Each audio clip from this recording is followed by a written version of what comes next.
ഏകദേശം ആന്റണിയുടെയും പ്രതീക്ഷ കവർന്ന് കോടികൾ കളക്ട് ചെയ്യുമെന്നാണ് ഞങ്ങളുടെ പ്രതീക്ഷ. ഞങ്ങൾക്ക് പ്രതീക്ഷയുണ്ട്. ഞങ്ങളുടെ എല്ലാ സാമ്പത്തിക ബാധ്യതയും തീർക്കുന്ന ഒരു പ്രതീക്ഷയുണ്ട്.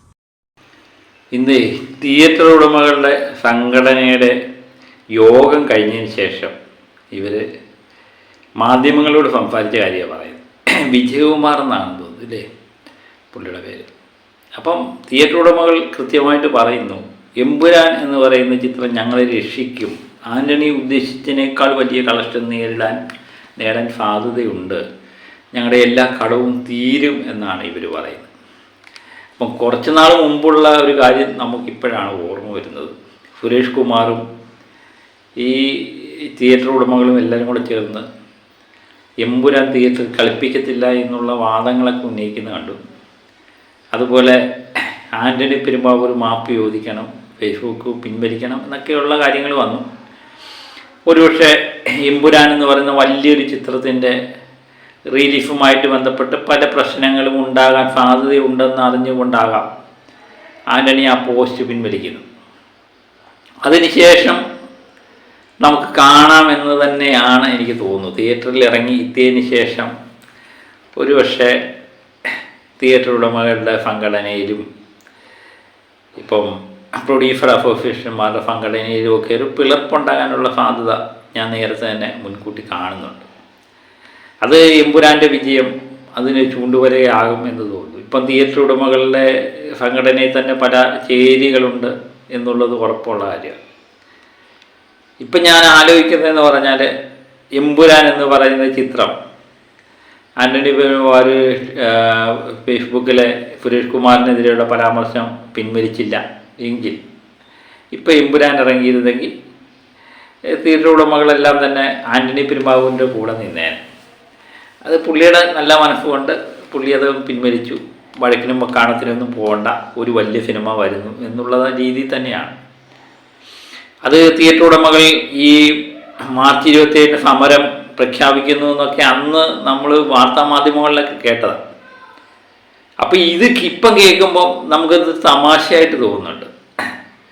അവർ പല കാര്യങ്ങളും പറയുന്നുണ്ട്.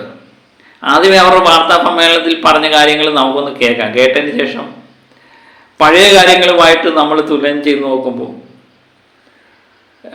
അപ്പം കാണുന്ന അപ്പാ വിളിക്കുന്ന ഒരു ശീലം എല്ലാവർക്കും പൊതുവെ ഉള്ളതാണ്.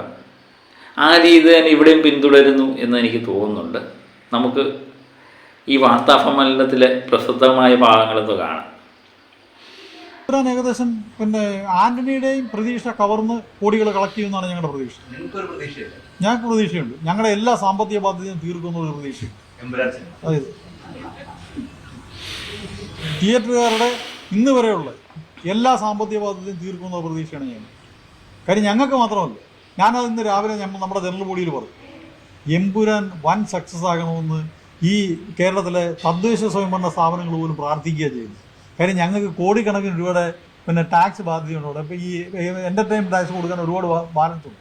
അപ്പോൾ അവർ തന്നെ പറയുന്നുണ്ട് എമ്പുരാൻ സക്സസ് ആയെന്നുണ്ടെങ്കിൽ 31-ാം തീയതിക്ക് മുമ്പ് ഈ ടാക്സ് കിട്ടിയാൽ എല്ലാവർക്കും ശമ്പളം കൊടുത്താണ് ബാക്കി കാര്യങ്ങൾ നടന്നത്. അങ്ങനെ ഓരോ മേഖലയിലുള്ളത് ക്ഷേമനിധി ബോർഡ് നമ്മുടെ ചെയർമാൻ ശ്രീ മധുബാബ പറയുന്നുണ്ട് എമ്പുരാൻ വൻ സക്സസ് ആകണമെന്ന്. കാര്യം അദ്ദേഹത്തിന് കോടിക്കണക്കിന് രൂപ കുടിശ്ശിയുണ്ട് തിയേറ്ററുകാരിൽ നിന്ന് കിട്ടാൻ. അപ്പോൾ ഈ കാര്യങ്ങളെല്ലാം തീർക്കാൻ പറ്റും. എമ്പുരാൻ വൻ സക്സസ് ആവും എന്നുള്ളതാണ് ഞങ്ങളുടെ എല്ലാം പ്രതീക്ഷ. അതിനുവേണ്ടി ഞങ്ങളുടെ ഓരോരുത്തരുടെയും പ്രാർത്ഥനയും. അപ്പോൾ സർക്കാർ പോലും എമ്പുരാൻ്റെ വിജയം പ്രതീക്ഷിച്ചിങ്ങനെ ഇരിക്കുകയാണ്. കാരണം പ്രത്യേകിച്ച് മാർച്ച് 31 വരുന്നത്. മാർച്ച് 27 ഈ പണം റിലീഫ് ചെയ്തത് തന്നെ സർക്കാരിൻ്റെ ഏറ്റവും വലിയൊരു എന്താ പറയുന്നത്, സർക്കാരിന് ഭയങ്കര ആശ്വാസമായെന്ന് തോന്നുന്നു. ഇനി മാർച്ച് 31 കഴിഞ്ഞ് റിലീഫ് ചെയ്തതിന് എന്ത് ചെയ്തേനെ ഇവർ? അപ്പം തദ്ദേശ സ്വയംഭരണ സ്ഥാപനങ്ങളിലും ശമ്പളം കൊടുക്കാൻ വേണ്ടി എമ്പുരാൻ്റെ കളക്ഷൻ വരണം എന്നാണ് ഇവർ പറയുന്നതിൻ്റെ ഭാരം.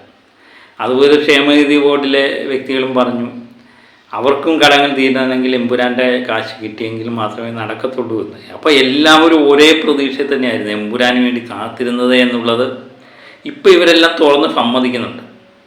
സത്യം പറഞ്ഞാൽ ഇവരാരും പ്രതീക്ഷിച്ചില്ല ഇത്രമേൽ കളക്ഷൻ നേടുന്ന ഒരു ചിത്രമായി എമ്പുരാൻ മാറും, തങ്ങളുടെ കടങ്ങളെല്ലാം തീർക്കാൻ പറ്റിയൊരു മുതലാണ് വരുന്നത് എന്ന് ഇവർ പോലും പ്രതീക്ഷിച്ചില്ല. ഇവർ തന്നെ പറയുന്നത് കേട്ടില്ലേ, ആൻ്റണി പെരുമ്പാവൂർ വിചാരിച്ചതിൻ്റെ അപ്പുറം കളക്ഷൻ എത്തുമെന്ന് ഇവർ ഉറപ്പ് പറയുന്നു. എനിക്ക് തോന്നുന്നു ഒരു സിനിമയെപ്പറ്റിയും തിയേറ്റർ ഉടമകൾ ഇങ്ങനെ പറഞ്ഞിട്ടില്ല. അവർ എത്ര പടം വിജയിച്ചാലും അവർക്കുള്ള നഷ്ടത്തിൻ്റെ കണക്കുകളായിരുന്നു പലപ്പോഴും പറഞ്ഞുകൊണ്ടിരുന്നത്. അപ്പം പല തിയേറ്റർ ഉടമകളും, നമ്മൾ പാലക്കാട് ഒരു തിയേറ്റർ ഉടമ സംസാരിക്കുന്നത് കേട്ടായിരുന്നു. പ്രിയദർശിനി 2 തിയേറ്ററുണ്ട്. ഒരെണ്ണം തമിഴ് പടത്തിന് വേണ്ടി മാറ്റി വച്ചിരുന്നതായിരുന്നു. ഒന്ന് പ്രിയയിലെ മിനിറ്റുകൾ കൊണ്ട് ടിക്കറ്റെല്ലാം തീർന്നു. പിന്നെ അവർ വീണ്ടും ഒരു ഷോവും കൂടെ ആഡ് ചെയ്തു, അതിന് ടിക്കറ്റും തീർന്നു. അവസാനം ഗത്യന്തരമില്ലാതെ തമിഴ് സിനിമ വിക്രമൻ്റെ പടമാണ് റിലീഫ് ചെയ്യാനിരുന്നത്. അവിടെ എല്ലാ ഷോവും എമ്പുരാൻ തന്നെ കളിക്കാൻ തീരുമാനിച്ചു. അപ്പോൾ അവരിപ്പം 12 ഷോകൾ അവിടെ കളിക്കുന്നുണ്ട്. രാഗത്തിൻ്റെ അവസ്ഥ നമ്മൾ പറഞ്ഞു, 24 മണിക്കൂറും രാഗം തിയേറ്ററിൽ ഷോ കളിക്കാൻ തീരുമാനിച്ചവരും അവരും സന്തോഷപൂർവ്വമാണ്. PVRലെ കാര്യം നമ്മൾ കേട്ടതാണ്. അതുപോലെ കൊച്ചിയിലെയും തിരുവനന്തപുരത്തെയും കോഴിക്കോടെയും എന്തുവേണ്ട എല്ലാ പ്രദേശങ്ങളിലെയും പ്രമുഖ തിയേറ്ററുകളിലെയും അല്ലാത്തതിൻ്റെ ഗ്രാമപ്രദേശങ്ങളിലുള്ള തിയേറ്ററിൻ്റെയൊക്കെ അവസ്ഥ വളരെ പരിതാപകരമായിരുന്നു.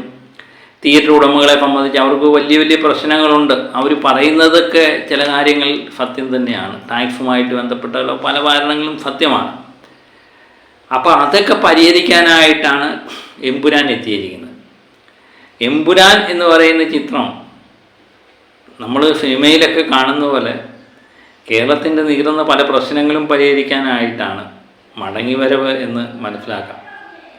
അപ്പം തിയേറ്ററിൽ നമ്മൾ എമ്പുരാന് വേണ്ടി കൈയടിക്കുമ്പം നമ്മൾ കൊടുക്കുന്ന ഓരോ കാശും അത് സർക്കാരിനൊരു ആശ്വാസമാകുന്നു, തിയേറ്റർ ഉടമകൾക്കും ആശ്വാസമാകുന്നു എന്നുള്ള കാര്യം ഇപ്പം അവർ തുറന്ന് സമ്മതിക്കുന്നുണ്ട്.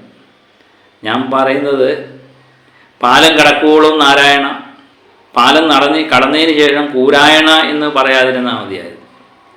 നാളെ ഇതെല്ലാം കഴിഞ്ഞ് ആന്റണിയോ, ഏത് ആന്റണി, ഏത് എമ്പുരാൻ, ഏത് ലാലേട്ടൻ എന്ന് ചോദിക്കാതിരുന്നാൽ വളരെ നന്നായിരിക്കും എന്ന് തോന്നുന്നു. എനിക്ക് തോന്നുന്നു അവരൊരു കാരണവശാലും ചോദിക്കാൻ സാധ്യതയില്ല. കാരണം അവരെ സംബന്ധിച്ചറിയാം, തിയേറ്ററുകൾ ഓളം സൃഷ്ടിക്കണമെങ്കിൽ ഒരു മോഹൻലാൽ ചിത്രം റിലീഫ് ചെയ്യണം എന്ന് അവർക്ക് ഉറപ്പുണ്ട്.